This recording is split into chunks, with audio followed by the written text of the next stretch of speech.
Auto ajoi ihan itsestään väkijoukkoon ja granaatti lensi baariin. Nämä on meidän otsikoita. Mut jostain syystä niistä otsikoissa ei kerrota sitä, että molemmat näistä oli pakolaisia. Molemmat näistä oli arabitaustaisia. Sitten kun sä yrität tehdä siitä jotain vitsiä, niin mun video poistettiin. Ja mun kommentit tästä kyseisestä aiheesta poistettiin. Jos sä yrität laittaa TikTokin hakukenttään, se on vihapuhetta.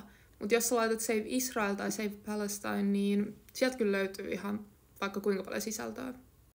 Jostain syystä totuutta yritetään pimittää.